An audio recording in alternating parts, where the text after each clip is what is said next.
he actually confirms about how when this whole story of the Maccabees, which became Hanukkah, is the Jews were rebelling against the Greeks, the Seleucid Greeks. And so the Seleucid Greek governor started persecuting the Jews. And the Samaritans write to the governor and they say, why are we being persecuted? They send this to Antiochus. They say, why are we being persecuted? We're not even Jews. We're just foreigners in this land. Can I read you that?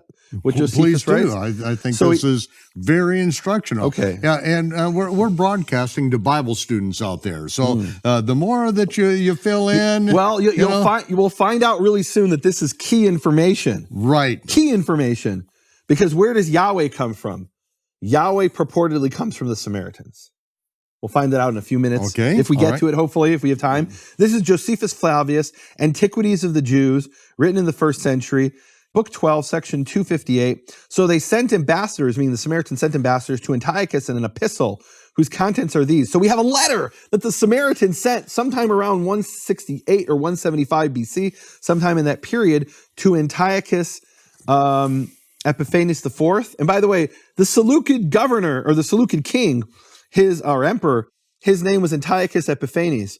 What does Epiphanes mean? It means the one who reveals himself. So he claimed to be a god, Antiochus. Right. So they write to Antiochus an epistle whose contents are these. To King Antiochus the god, Epiphanes, meaning the one who reveals himself. A memorial from the Sidonians who live at Shechem, meaning straight off they're saying we're actually not Israelites. We just live here. Our forefathers, upon certain frequent plagues, mentioned in 2 Kings 17, and as following a certain ancient superstition, had a custom of observing that day, which by the Jews is called the Sabbath. In other words, what they're saying is we only worship Shabbat because we were attacked by lions. And it was the Jewish superstition, and this isn't really something we believe in, we're just doing it. Now look, I'm not saying the Samaritans today believe this, but according to Josephus, this is a letter that was sent sometime around 168 BC. And when they had erected a temple at the mountain called Gerizim, though without a name, they offered upon it the proper sacrifices. What does that mean, without a name? So what that means, without a name, is that it's not ignorance. It's actually very deliberate. The temple in Jerusalem is referred to as the place Yehovah chose to put his name. The place, it's also called the place Yehovah caused his name to dwell. And they're telling us around 168 or 175 BC, we have a temple, Gerizim, which follows the sacrifices of the Torah, but we don't call the name of the God of Israel upon this temple. Because it's not the place he put his name. They understood that. Give them some credit that they understood that. Yeah. Meaning they understood Jerusalem was the place where God put his name forever. Now, upon the just treatments of these wicked Jews, those that manage their affairs, supposing that we were of kin to them, in other words, your governor who thinks we're Jews, doesn't know the difference between Samaritans and Jews, and practice as they do, make us liable to the same accusations, although we are originally Sidonians, as is evident from the public records. I mean, you can check in your own records to see we're foreigners in the land of Israel. We don't come from here. We were brought from some other land. 2 Kings 17. Verse 261 in Josephus here.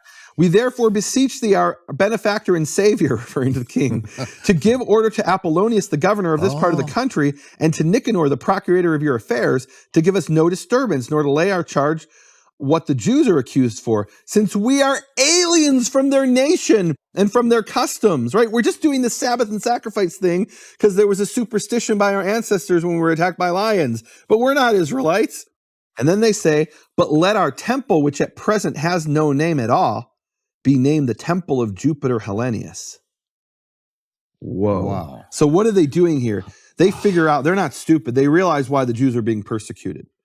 The king, and so remember what happened at Hanukkah with the Maccabees. Yeah, they put the statue of Jupiter on the Temple Mount on Jupiter's birthday, December 25th, declaring Jupiter to be God. Well, I mean, my understanding there is the focus was on Apollo, but in any event, what the Greeks are trying to it's the same. It's the same all name. These things, right? Yeah. Well, so what they're doing back then.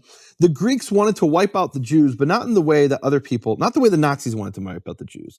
What the Nazis wanted to do is kill every last Jew. What the Greeks wanted to do is assimilate the Jews and make them Greeks. Right. And so they came along to the Jews and they said, look, stop your Shabbat, stop circumcising your children. You have these things that make you distinct from other nations. We just want you to be Greeks. We want you to be part of our empire. And how will we make you part of our empire? Everyone's the same. So why rebel? We're just all the same. right? This is assimilation. Radical assimilation, right? I mean, Jews came to America and we learned to speak English and we follow the laws and we're loyal to the country. We're assimilated in that sense, but we still maintain our own distinctiveness. We keep Shabbat, those who follow the Torah.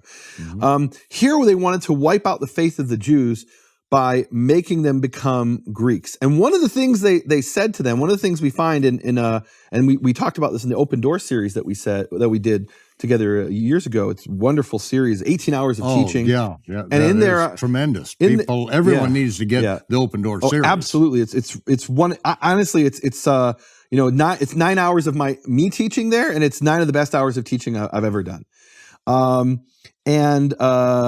So in there, I bring the source, which is in Jewish sources that say one of the prohibitions of the Greeks, one of the things the Greeks did to us is they said, you must not speak the name of your God. Now, why would the Greeks care if we speak the name of our God? Because we want everybody just to worship God, right? Just call him Theos. Just call him Kurios. Just call him Lord and God. And then we can all pretend we worship the same God. And after a few generations, who will remember that you guys are distinct? We'll have this big salad that mixes up. And you'll call him God. Well, you can believe in your heart that God is Yehovah. We don't care about that, but don't speak it. Because if you speak it, you make it real. And if you just pretend it's the same name, after a few generations, your descendants will forget and will be one nation. This was the goal of the Greeks. So the Samaritans hear this and they say, we don't even use God's name. Let's just call him Zeus, which they translate here as Jupiter. Essentially, it's Zeus. Zeus of the Greeks. We don't care. We'll put any name you want in the temple. Just don't persecute us, right? Why are we keeping Shabbat? Because lions attacked us. Now we're being attacked by men, by humans, by Greeks. We want that to stop. It hurts. What are we going to do? We'll just not call the temple by that name, which is really amazing because we have this coin here. Can I show you this coin, Michael? This is a coin that was uncovered by archaeologists. It's a coin that shows the Mount Gerizim. And on top of Mount Gerizim, and what's really cool is archaeologists have excavated, it's a coin from Shechem, from Nablus, and it shows Mount Gerizim. That's what we're seeing here in the middle. And on top is a temple. And there's steps leading up to the temple because Mount Shechem is in the valley and Mount Gerizim is up on the hill. And those steps were discovered by archaeologists. So you have a coin and you find and the temple was found by archaeologists. That's a temple to Jupiter on top of Mount Gerizim.